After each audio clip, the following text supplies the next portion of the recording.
आप देख रहे हैं BA न्यूज़ लाइव। खबर हमारी, फैसला आपका। इस वक्त की बड़ी खबर बरेली से ब्यूरो नागेश गुप्ता के साथ। बरेली। रक्षा एवं पर्यटन राज्य मंत्री अजय भट्ट रविवार को बरेली पहुंचे। बरेली में रुहेलखंड विश्वविद्यालय में हरेला महोत्सव में उन्होंने वृक्षारोपण किया। इस मौके मीडिया से बात करते हुए उन्होंने कहा कि देश में महंगाई का असर नहीं है। महंगाई को लेकर रक्षा राज्य मंत्री अजय भट्ट का बेतुका बयान, छोटी मोटी बातों पर सिर्फ महंगाई बढ़ गई है, ये नहीं देखा कि हम विश्व में कितना आगे बढ़ गए हैं। जनसंख्या बेतहाशा बढ़ रही है, संसाधन उतने ही है। महंगाई का मुद्दा उछालना एक राजनीतिक मुद्दा है, ताकि मोदी जी जिस रफ्तार से आगे बढ़ रहे हैं उस रफ्तार को रोक दिया जाए। बरेली पहुंचे केंद्रीय रक्षा राज्य मंत्री अजय भट्ट ने साधा राहुल गांधी के ट्वीट पर निशाना। राहुल गांधी को कई चीजों के बारे में जानकारी नहीं है। जो लोग अग्निवीरों पर आरोप लगा रहे थे, उनको हमारे नौजवानों और बेटियों ने जवाब दे दिया। अब तक 7.5 लाख से अधिक आवेदन आ चुके हैं अग्निवीर के। और भी लगाने ये पानी आप लगाएंगे वैसे एक भाई साहब से लगाइए, एक डॉक्टर साहब से। अजय जी की राह पकड़ ले। कौन इस पार्टी में सब कुछ मुमकिन है। हाँ चलो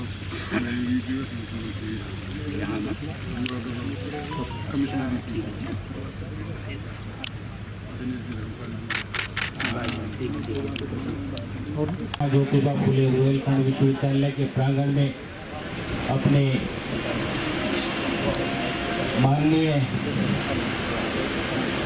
केंद्रीय राज्य मंत्री काम करेंगे और आपका आशीर्वाद इस विश्वविद्यालय को मिले और आपकी अनुकंपा इस विश्वविद्यालय पर हो तो हम और सजग तरीके से संस्कृति का विशेष ध्यान रखते हुए अपने अपने स्थान पर अपना संपूर्ण योगदान देते हुए इस देश को खुशी और प्रसन्नता हो रही है। माननीय अजय भट्ट जी इस पृष्ठभूमि जिस मिशन पूरा किया है और 0 डिफेक्ट प्रोडक्ट देके इस देश को, इस समाज को होते हैं, बस उसके सामने बस हमको लाचारी में मुस्कुराना होता है। माफ कर देना, जरा मैं व्यस्त हो गया था, इस टाइप से बात आ जाती है। पर उसका एक अलग आनंद है सेवा करने का। सभी लोग करते हैं। हमारे वहाँ कहा है कि तू लाख कमा ले हीरा मोती, पर याद रखना कफन पर जेब नहीं होती। और ये बहुत सही है। कितने धनाढ्य हों, कितने पैसे टक्के वाले हों, कितने खूबसूरत हों, कितने ताकतवर हों, लेकिन ऊपर वाले का जब वारंट आता है जाना ही पड़ता है। याद वही किए जाते हैं जो कर्मयोगी होते हैं। उनको हमेशा जमाना याद रखता है, दुनिया याद रखती है, जो जिस क्षेत्र में एक्सपर्टीज होते हैं। इसलिए हमारे कई ऋषि मुनि ऐसे हैं, आपने देखा होगा, जो बहुत बड़े वैज्ञानिक थे। हमारे 4 वेद, उसमें वनस्पतियों का भी है, उसमें हमने जो खोज करी उसमें भी है। जहाज पहले हमने बनाया लेकिन पेटेंट किसी और ने करा दिया, कैसे पुष्पक विमान चलता था वो भी है। एक एक चीज के बारे में हमारे वहाँ लिखा हुआ है। आदमी 100 साल से अधिक कैसे जीता था उसकी भी टेक्निक है। और धीरे धीरे हम उससे हटते गए, क्योंकि ऊपर वाले ने ऐसी व्यवस्थाएं बनाई है कि हरेला भी, कहाँ हरेला बनाओ, आपको पता होगा ऊपर ऑक्सीजन की कमी हो जाती है। आप लेह लद्दाख में जाएंगे, एक्लेमेटाइज नहीं करेंगे तो आपकी ऑक्सीजन कम आ जाएगी। मैं अभी गया था, पूरा इंटर लाइन पर गया था, जब से मुझे सेना का काम दिया है। चुसूर में गया था, ब्रीफिंग लेते समय ऑक्सीजन करीब 66 आ गई थी, बहुत कम। तो डॉक्टर ने कहा मना करिए सर, नहीं हो सकता, क्योंकि आपका एक्लेमेटाइज ठीक से नहीं हो पाया है। पूरी देते हैं पहले, और जब पहुँच को ले जाते हैं तो 7 दिन यहाँ रखेंगे, 7 दिन यहाँ रखेंगे, 7 दिन यहाँ रखेंगे, तब वो वहाँ के मौसम से उसको बिल्कुल साम्यता हो जाती है। की संस्था है जिसके बारे में ये माना जाता है कि ये जो सप्लायर देश है आर्मी के साजो सामान की, उसके बारे में आंकड़े देती है।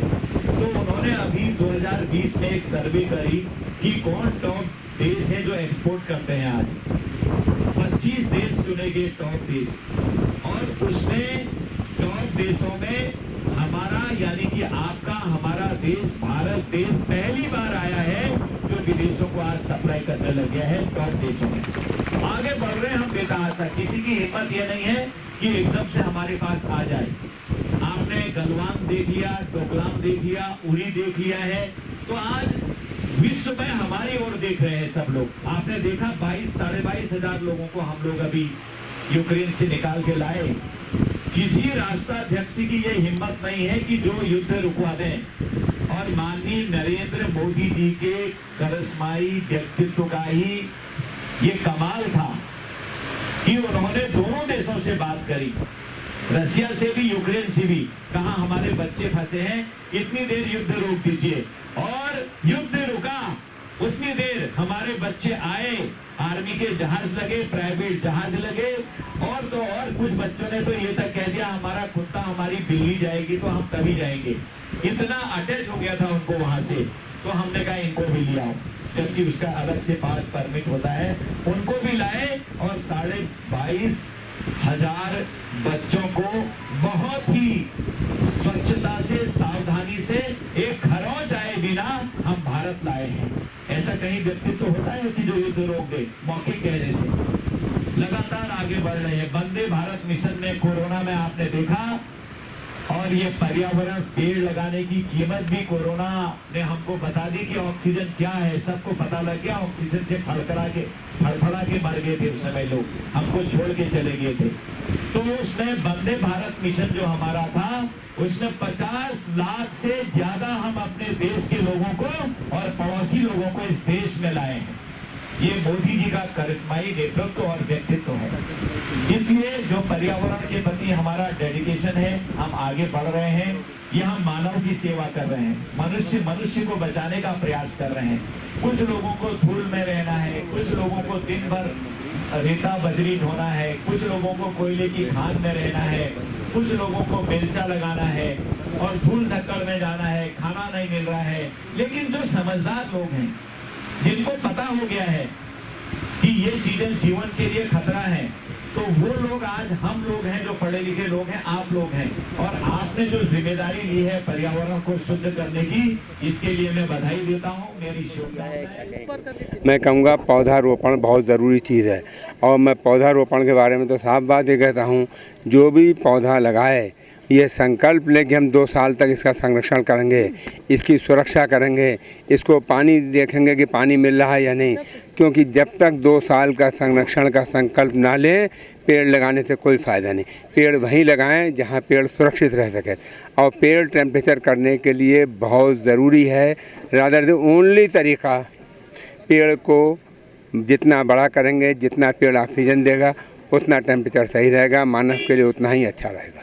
वन विभाग के अधिकारियों की लगातार भ्रष्टाचार के मामले सामने आ रहे हैं, क्या कहेंगे उन पे, कैसे लगाम लगाएंगे आप? जो है मुझे लिख के दीजिए, मैं जांच कराऊंगा। गाजीपुर में एक डीएफओ ने पैसा ले लिया, प्रधान से पेड़ काट दिए गए। आप मुझे लिख के दीजिए, ये पत्रकार लिख के कोई भी है, जो भी है वहाँ से मुझे लिख के दे, मैं तुरंत एक्शन लूँगा और आपको बताऊँगा ये एक्शन लिया गया। मंत्री जी, बरेली में बंदरों का आतंक है। चार दिन पहले एक बच्चे को बंदरों ने छीन के फेंक दिया, आज सुबह एक वृद्ध को लहूलुहान कर दिया। क्या कार्रवाई? बंदरों को पकड़ने के लिए नगर निगम से कहा गया है और वन विभाग से उन्हें परमिशन भी दे दी गई है, और वो बंदर जल्दी ही पकड़े जाएंगे, लोगों की दिक्कत कम की जाएगी।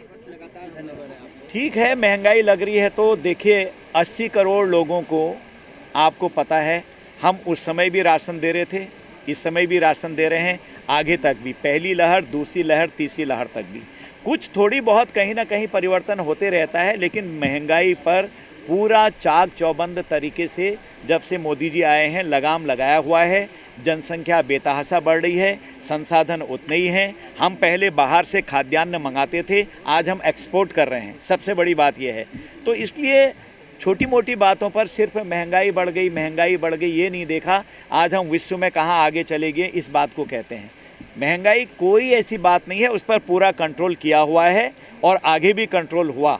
जो कुछ चीज़ें थोड़ी बहुत नीचे ऊपर होता है, उसमें किसी ने ये नहीं कहा कि 80 करोड़ लोगों को एक बार, 80 करोड़ लोगों को 2 बार, 80 करोड़ लोगों को 3 बार। और जो रेहड़ी और पटरी पर बैठने वाले लोग हैं, उनका चूल्हा पहली बार 10,000 रुपये दे के जलाया, फिर उनको 20,000 दिया, अब 50,000 रुपये कर दिया गरीब से गरीब व्यक्ति को। दवा फ्री, आपको पता है, कोरोना का वैक्सीन फ्री, ये आपको पता है, मकान फ्री, राशन फ्री, सब चीज़ तो फ्री दे रहे हैं देश में मोदी जी। तो इसलिए महंगाई का मुद्दा उछालना एक राजनीतिक मुद्दा है, ताकि जो मोदी जी जिस रफ्तार से चल रहे हैं उस रफ्तार को रोक दिया जाए। बिचौलिए ख़त्म हो गए हैं। पहले से बिचौलिए आते थे, जेब में डालते थे सब, आज डायरेक्ट खातों में जा रहा है। आपको पता है कि पहले जो प्रधानमंत्री रहे हैं राजीव जी, उन्होंने कहा था कि 1 रुपये भेजने पर 85 रुपये जेबों में जा रहा है, 15 पैसा ज़मीन पर लग रहा है।